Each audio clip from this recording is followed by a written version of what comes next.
This is a legacy episode of the Lesbian Historic Motif podcast, originally released as part of the Lesbian Talk Show podcast group. Some references may be obsolete.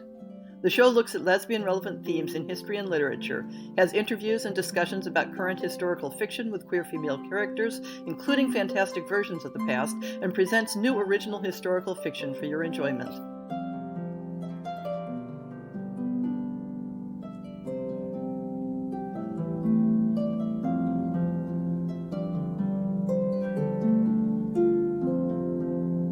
One thing I look for when choosing stories for the Lesbian Historic Motif podcast's fiction series is stories where the fact of women loving each other is taken for granted and situated among all the other conflicts, joys, and adventures of life.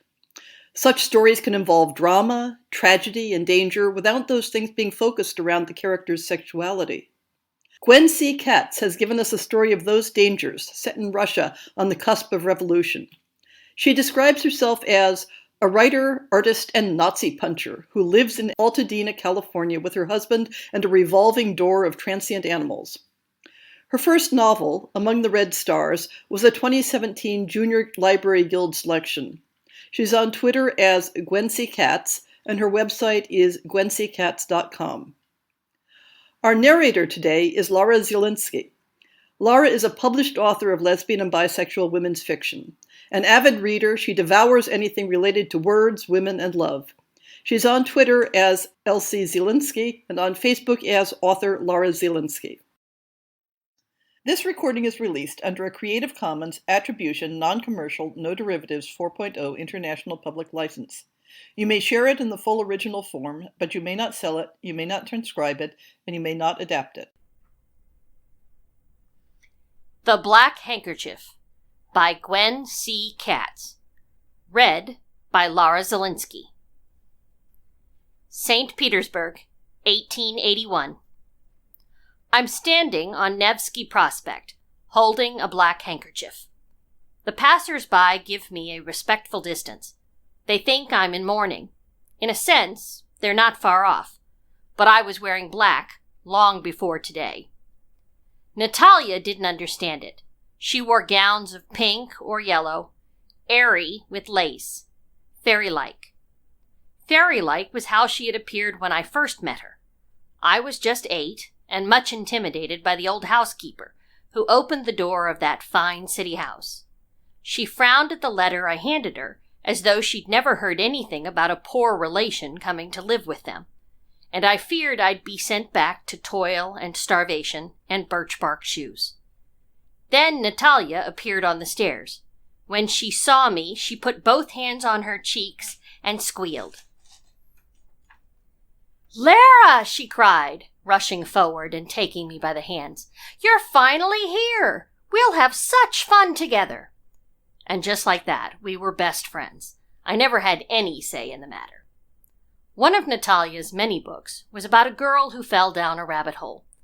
That was how I felt at Natalia's house. The rooms seemed endless, each one filled with new curiosities. On the parlor wall there hung an ink drawing of a crane perched on a branch. It was all drawn with a few quick strokes, yet there was incredible life in the bird's figure. Natalia's father had brought the picture from Japan, along with 2 heavy wooden chests, which I imagined were full of treasures, until I discovered, to my disappointment, that they contained spare bedspreads. Natalia had her own room and a whole closet filled with dresses. Instead of sleeping on a stove, she had a big 4-poster draped with damask curtains. The rules of society people were strange and inscrutable. We might walk in the garden, but it was unseemly to run. Our pinafores had to remain spotless, maintain good posture, and be seen and not heard when adults were present. At meal times, there were strict table manners. If my elbow strayed onto the table, or I reached for my fork before the adults did, I was in for a rap on the knuckles. We saw Natalia's parents only at meal times. If we had a splinter or a skinned knee, the old housekeeper was the one we ran to. I would have been lost without Natalia. For years we did everything together. She taught me my letters out of her books of fairy tales.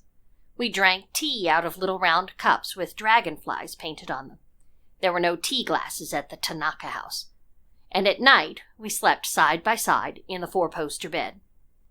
There was always another party, Maslenitsa and New Year's, and Natalia's birthday blending together in a swirl of colors. It was before one of these occasions that Natalia's father called us into the parlor and laid out for her a rainbow of bolts of imported cloth, yellow with flowers, green with branches, blue with little birds. "Pick one," he told Natalia. Natalia made a great show of deliberating before settling on a bolt of peach-colored silk. Then she said, "You pick one too, Lara." She caught me by surprise. Mindful of my lesser position, and unable to picture myself in any of those lavish colors, I picked a bolt of plain black wool. Natalia frowned. "You don't understand. You can pick any of them." "I picked this one," I said. At the party, Natalia was radiant in her dress. I was invisible in mine. I decided I preferred it that way. I've been wearing black ever since. Everything was simple in those years. We studied together, played tricks on the old housekeeper, begged Natalia's father for new hats and gloves. Our futures were clear. She would marry a fine young gentleman, and she would see to it that her father gave me a modest dowry and set me up with a respectable clerk or shopkeeper, and we would be best friends forever. What happened? Was it the night of the storm?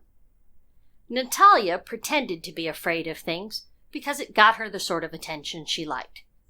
Boys gallantly trapped spiders for her and climbed ladders to fetch things off high shelves, and she looked up at them through her lashes and smiled, and everyone thought she was a darling and a dear. In reality, she wasn't afraid of anything. Which was how I knew, when I woke up and found her curled up and shaking, that it wasn't the lightning.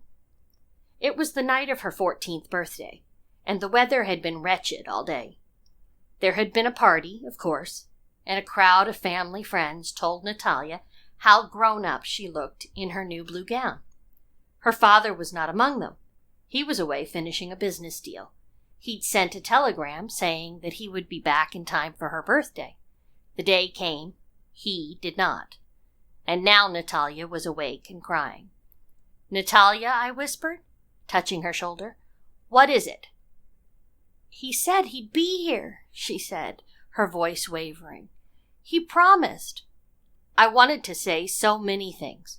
I wanted to tell her how my parents had cut me out of their lives like I was nothing but an inconvenience.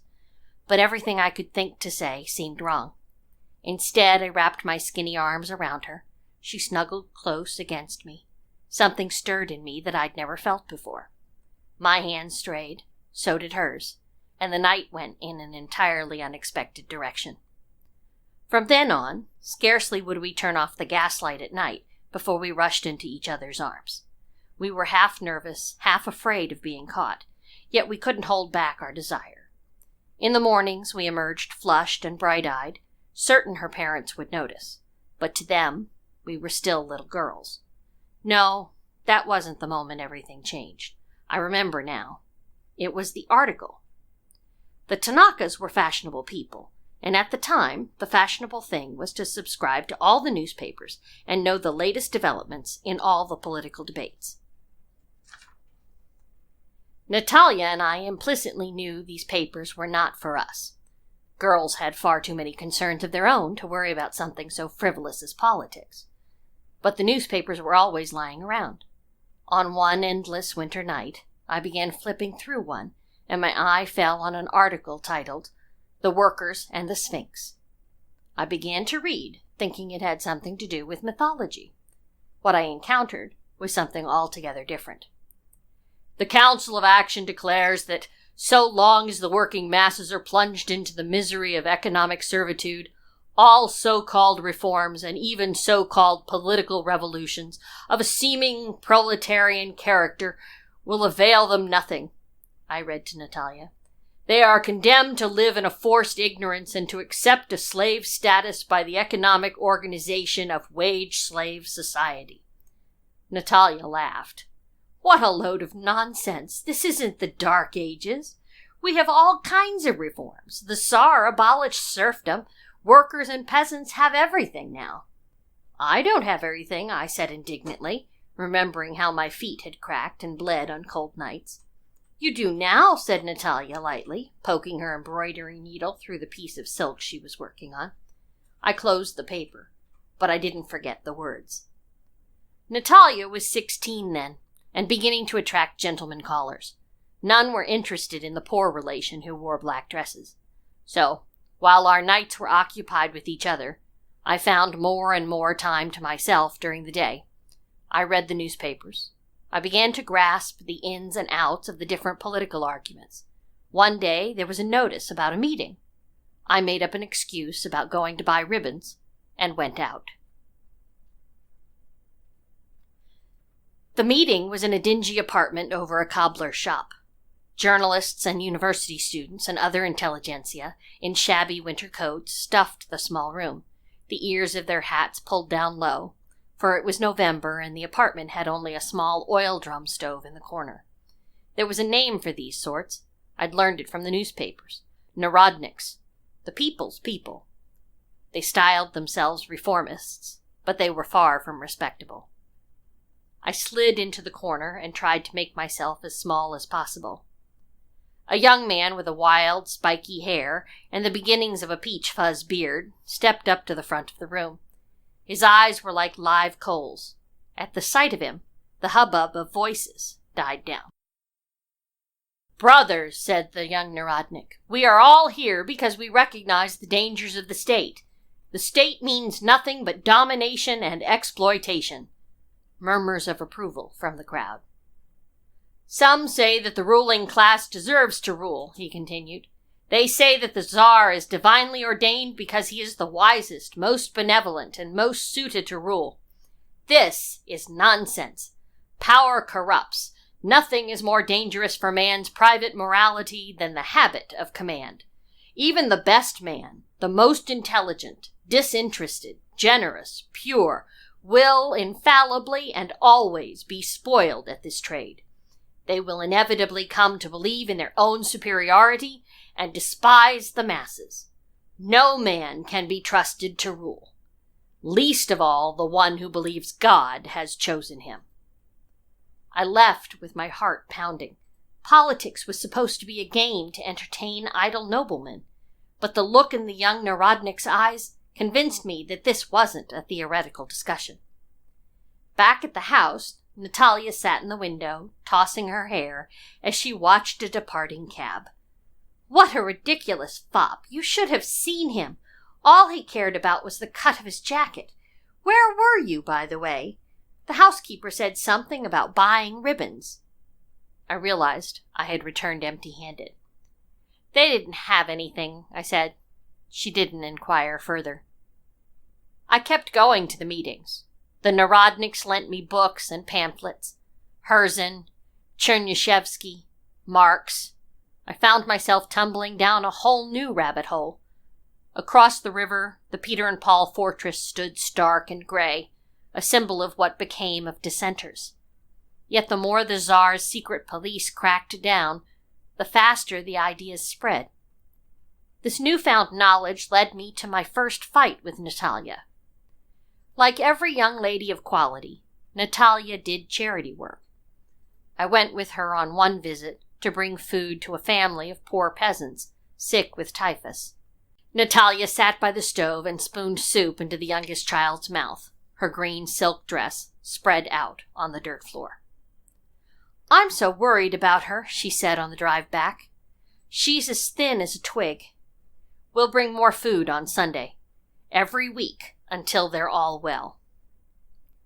The earnestness in her black eyes was real, but all of a sudden the whole enterprise seemed too frivolous and self-indulgent. They're only sick because they live in that filthy izba, I said. It's in a swamp filled with bugs and vermin. Of course the child got sick, but I don't see you doing anything about that. Well, maybe the Ladies' Charitable Society will see to that next, said Natalia. It's one building, one family. What difference does it make? There are millions of families like this in Russia. I'm just one person. I can't help everyone, said Natalia, a twinge of annoyance in her voice. They shouldn't need your help. They own nothing. Not the house they live in, not the land they work. If they didn't have to pay half their harvest to their landlord in rent, maybe they'd be able to feed their own children instead of relying on charity baskets.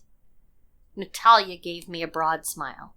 Lara, she said, the peasants are simple people. They enjoy a simple life. All that responsibility would be too much for them. Is that what you think of me? I demanded. That would have been a great moment to storm out of the cab, but we weren't home yet, so I had to sit there across from her, fixing her with a stern glare to let her know that I was very cross. This was hard to keep up. Eventually, Natalia's mouth twitched, and she burst into laughter at my comical expression. And then she pointed out something funny that was happening on the other side of the street, and the fight blew over like a cloud in the summer sky.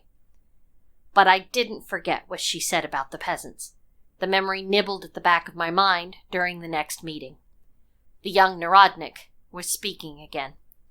They break their backs in the field, and where does the money go?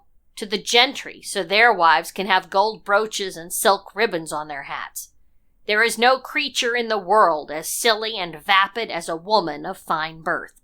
All they know how to do is spend money they never lifted a finger to earn. I was terrified of drawing attention to myself, but his words needled me until I couldn't stand it. I put my hand up, and before I knew what I was doing, I called out, "What do you expect them to do? Go out and get jobs in the civil service?" Instant uproar. Many people laughed at the idea of women in the civil service, while several pointed out that they could hardly do a worse job. The young Narodnik tried to quiet the room. Women would be ill-equipped to serve in the civil service, and anyway, they wouldn't want to. They have no education. And how is that our fault? I demanded. If women are silly and vapid, it's because society made us that way. We have hardly any schools, and they only teach dancing and drawing.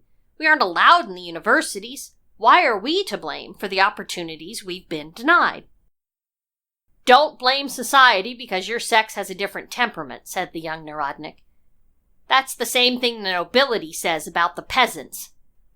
Half the crowd jumped to their feet and was accosted by the other half. There was no hope of calling the room to order. Afterwards, as I elbowed my way out through the press of coats, the young Narodnik sidled up to me. You're a sharp one, he said. You have clever ideas. Wrong, as it happens, but clever.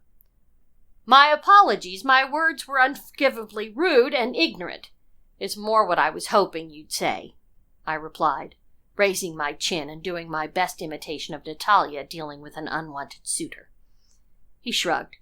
Rude is a social construct. The words are either true or they're false. If you want to claim they're false, prove it. I shouldn't have let him goad me, but I couldn't bear to let him throw my own inaction back in my face. So I asked, What do you want? Deliver this, he said, slipping a thin, sealed letter into my hand. Leave it at the green house on Gorsky Street, across from the tea shop. So I'm your delivery girl now? I said. No, said the young Narodnik. You might become our delivery girl, if we decide we trust you. I glared at him, but took the letter. Fear flitted in my mind as I slipped the letter under the door of the greenhouse. I half expected the Tsar's secret police to spring out of the bushes and arrest me. But nothing happened. When I reported back to the young Narodnik, he didn't thank me. He gave me another letter.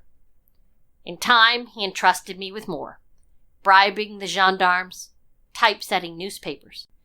I began to see the contours of the Narodnik movement. One of Natalia's lesson books had a cutaway drawing of the earth. From the surface of the earth, the stone crust was all you could see.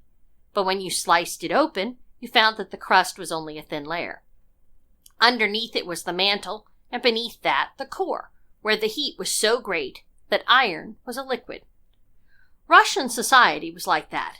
The gentry rose above all like lofty mountains, seeing and being seen. Their wealth and leisure was built on Russia's scant, threadbare, middle class. Poor clerks, teachers, and secretaries, shopkeepers, and lesser bureaucrats. and below them were the endless millions of peasants.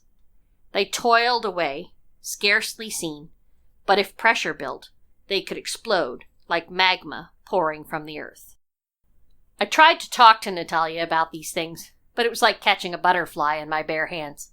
She would agree with everything, yet at the end, when I proposed a reform, she would laugh and tell me not to be ridiculous. Education for the peasants? How would those poor children tramp miles through the countryside to go to school, and who would do their chores in the meantime? Communal land ownership? You can call it communal, but someone has to administer it, and aren't the gentry best suited for that? A parliament like the one in Britain? Who on earth could think it was a good idea to put the empire's affairs into the hands of a room full of bickering Russian politicians? Years passed. Natalia's debutante ball came in a swirl of colors and music. Pigtails and high-colored girls' dresses gave way to bare shoulders and updos. But I kept wearing my black dresses, and I kept attending the Narodnik meetings. And then, one day, chaos. The young Narodnik was giving a speech about capital when the door burst open and gendarmes began pouring in. The crowd became a herd of panicked animals. A burly man knocked me to the ground as he pushed past. Someone stepped on my hand. I struggled to regain my footing before I was trampled. Gendarmes were everywhere, seizing people, pushing them to the ground, against walls, hitting them with batons. Men or women, ringleaders or bystanders, it made no difference. I saw the young worker with his hands pinned behind his back. A gendarme looked straight at me, but collared the man next to me. And then the chief of police was shouting, "All right, show's over. Everyone go home."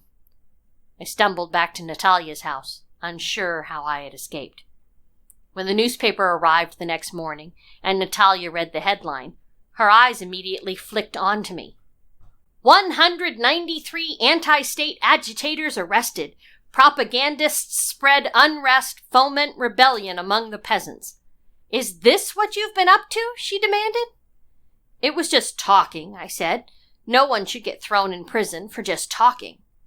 "Lara," said Natalia quietly, "what you're doing, it's dangerous. You think I don't understand because I only care about dresses and dances and young men. But revolutions, they don't help people. The peasants, the workers, everyone you say you care about. When the Tsar sends out the Cossacks, they're the ones who get hurt." "Would you rather let the common people suffer?" I asked. "They always suffer, Lara, no matter who's in charge. That's just how it is." I had no intention of accepting things just as they were. I joined the throng as they crowded the snowy square in front of the courthouse for the trial of the 193. Their breath made clouds in the air. The gendarmes shoved people aside and clubbed them with rifles to clear a path for the prisoners. The young Narodnik was thin and ragged, but defiance still shone in his eyes as they led him forward. I was too far back to hear anything, but I felt the anger and unrest that swept through the crowd when the sentences were read out. Eventually, the news trickled back to me. 5 years hard labor in Siberia for one speech. The crowd roiled like a kettle. Someone threw a handful of icy mud at a gendarme. It splattered across his brass buttons. I found a rock in my hand. I threw it, unplanned and unaimed, at the nearest gendarme. It flew past his head. Now more rocks were in the air. So many voices were shouting that their words were unintelligible. Hoofbeats. The Cossacks burst into the square in their sashes and black hats, sabers flashing in the winter sun. The crowd fled in all directions. We regrouped a week later, a ragtag and restless group. Nearly everyone had scrapes and bruises, and a few wore bandages on their saber cuts. I was stunned when someone turned to me and asked, "Well, Lara, what do we do now?" I looked around, expecting someone else to jump in with the answer, but there was no one but me. Somehow I had become the leader of the Narodniks. Now I was the one giving instructions to fresh-faced young revolutionaries with more passion than understanding.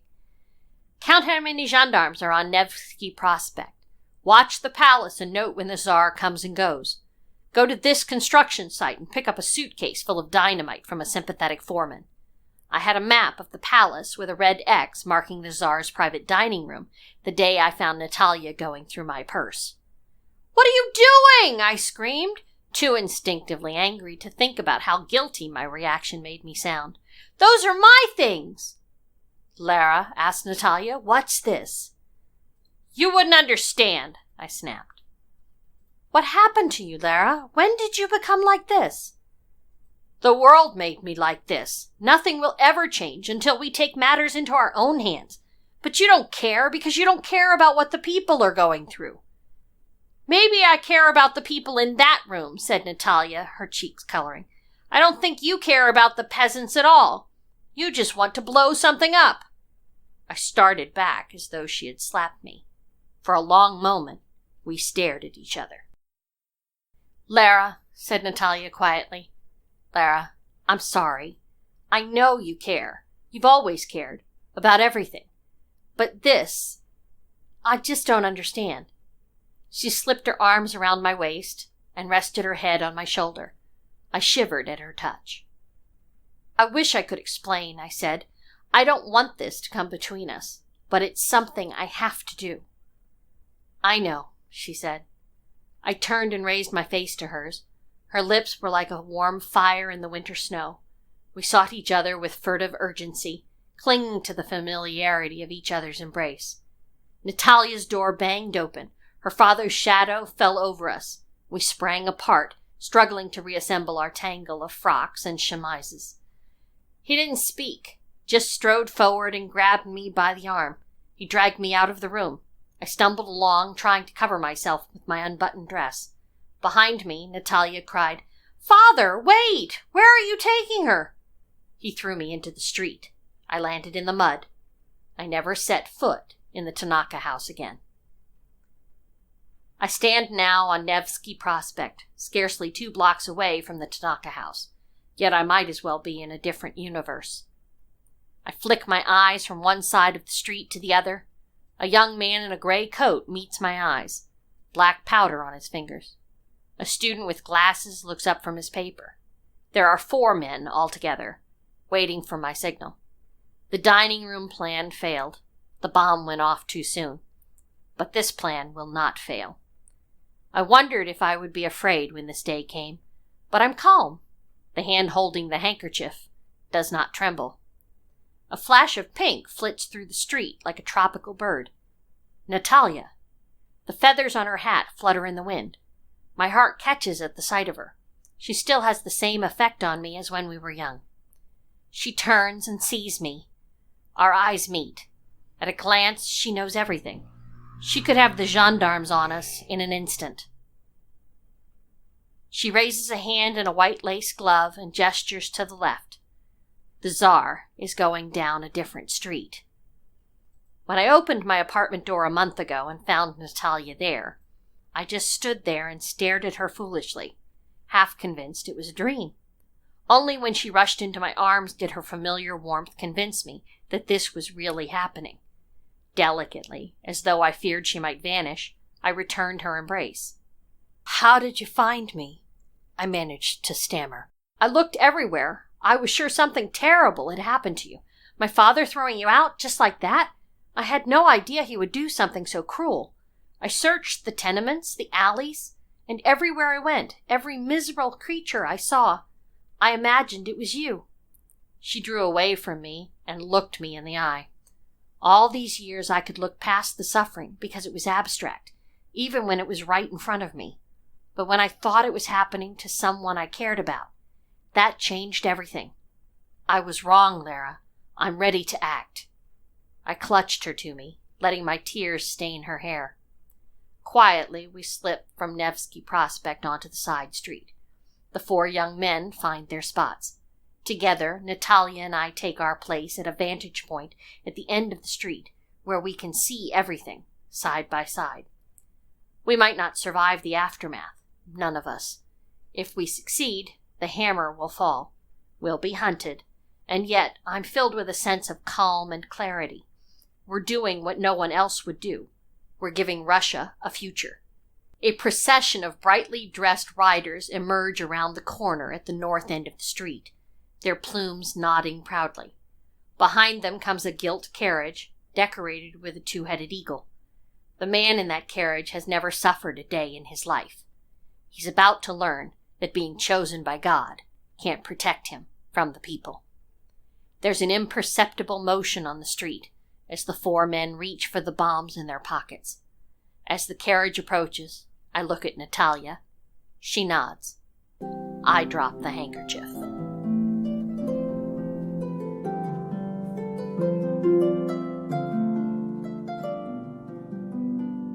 I hope you've enjoyed this episode of the Lesbian Historic Motif Podcast. See the show notes for links to people and topics. Most shows will have a transcript linked as well. If you have a book announcement, a topic suggestion, or might like to appear on the show, please drop me an email.